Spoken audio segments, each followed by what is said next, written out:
O desafio de governar o coletivo.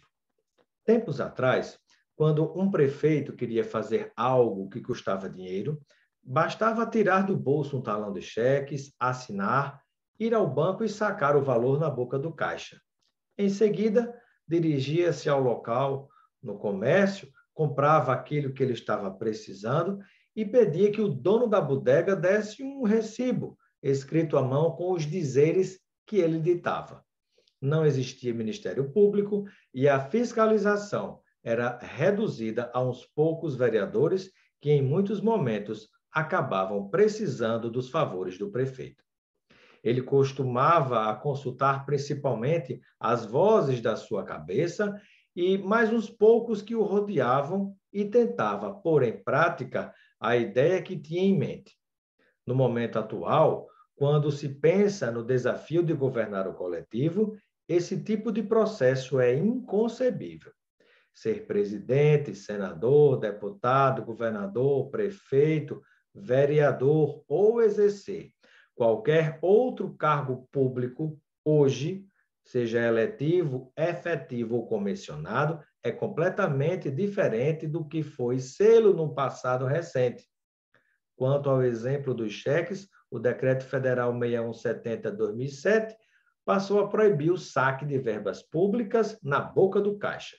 Em relação à forma de decisão sobre a destinação de recursos, hoje, em que pese na prática o poder de interferência, há que se discutir e votar o orçamento coletivamente, percorrendo, por exemplo, os caminhos do Plano Plurianual PPA, Lei de Diretrizes Orçamentárias LDO, Lei Orçamentária Anual, a LOA, Lei do Orçamento Geral do Estado, OGE, e o Orçamento Geral da União, o OGU. A gestão da máquina pública, das políticas públicas e dos interesses dos grupos sociais e políticos, internos e externos à administração, requerem um nível de conhecimento, sensibilidade e, por que não dizer, de traquejo, cada vez maior diante das complexidades, das demandas, dos problemas e dos processos burocráticos a serem enfrentados. Governar o coletivo composto por vários centros de poder tem se tornado um desafio a que poucos são capazes de responder a contento. É necessário ter noção da pluralidade e do contexto em que cada questão a ser resolvida está inserida. É necessário conhecimento técnico e sensibilidade política para entender o funcionamento da gestão, perceber as forças que interferem e como interferem nessa engrenagem, pois há várias camadas e instâncias de poder que cada vez mais tendem a funcionar com autonomia e relativa independência. É preciso negociar e construir decisões mais horizontalizadas de maneira democrática do que verticalizadas, minimizando assim as chances de que os processos de decisão tangenciem para um lado mais hierárquico e autoritário. No modelo de governança policêntrica que marca as políticas no mundo contemporâneo, em regra, o poder é compartilhado com diversas instâncias que, na prática, configuram múltiplos centros de poder, ou seja, há parcelas de poder e responsabilidade que fluem por cada uma delas. Quando se pensa na implementação de políticas públicas, que são a materialização das decisões políticas em favor ou desfavor do coletivo, existe uma sequência de ações que são executadas e que passam pela conexão de estruturas administrativas que vão da Presidência da República e seus ministérios a conselhos, comissões, frentes parlamentares, governos, prefeituras e secretarias, dentre tantas outras. Isso quando se consideram os atores institucionais internos à administração, pois governa-se também sob a influência do Ministério Público e do Judiciário. E há mais dois tipos de atores que interferem em toda a governança coletiva: os atores externos, como entidades de classes empresariais, os sindicatos patronais de trabalhadores, ONGs, mercado financeiro, a mídia falada, escrita e televisiva e digital, dentre outros. E os atores extra-institucionais, como os movimentos sociais, fóruns, grupos de atingidos por decisões governamentais e políticas públicas que se reúnem para cobrar a implementação de seus direitos ou a minimização de prejuízos por meio de protestos eventuais, por exemplo. Toda essa multiplicidade de atores interage com base em correlação de forças e interesses individuais ou coletivos, que resultam na definição das agendas públicas, nas prioridades dessa agenda e naquilo que, dentro desse contexto, será efetivado em forma de decisão. Por isso, é necessário cooperar em vez de determinar, fazer junto em vez de ordenar, mesmo sob o guarda-chuva democrático das instituições brasileiras, há muito poder que se pode ser exercido pelo presidente das organizações, como o poder de pautar os assuntos prioritários, dentre centenas a serem discutidos na ordem do dia, e há também mecanismos regimentais que podem fazer com que tais dirigentes imprimam um rumo às discussões que resultam nas decisões.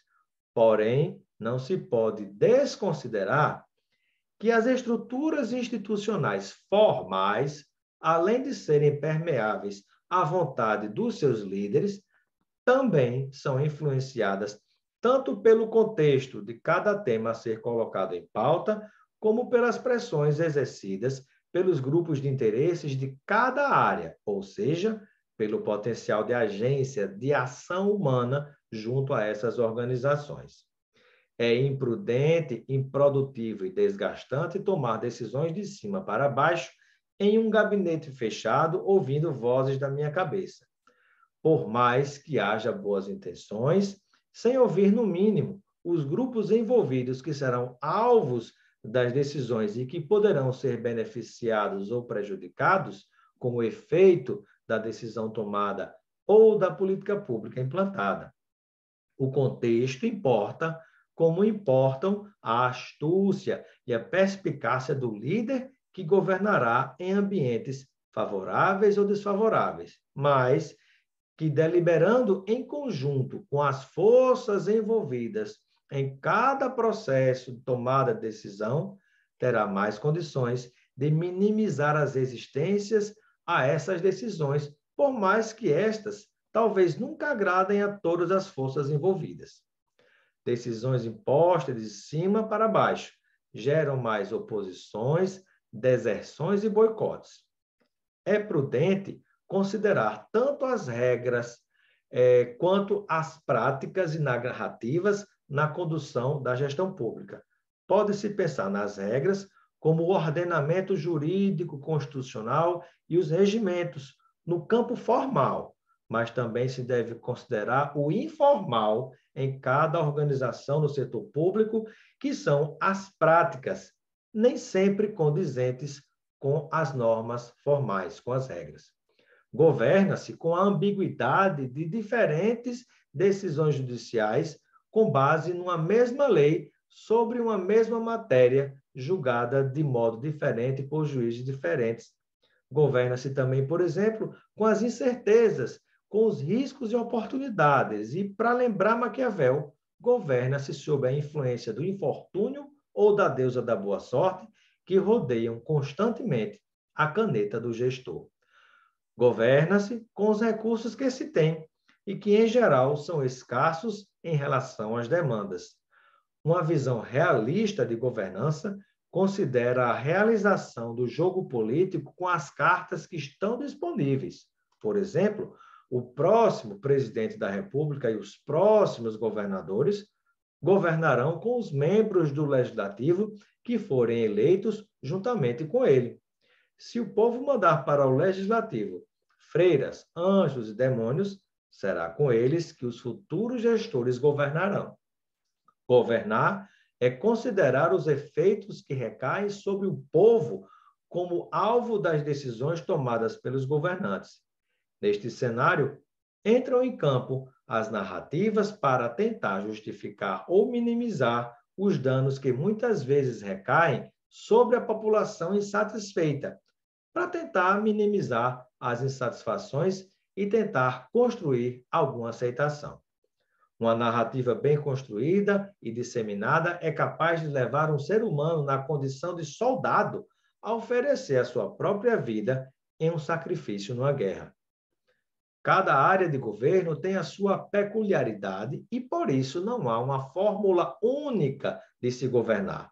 Quando se pensa em educação, saúde, transportes, entre outros temas de políticas públicas, se deve pensar em contextos, atores, problemas, interesses, disputas e soluções diferentes para cada situação.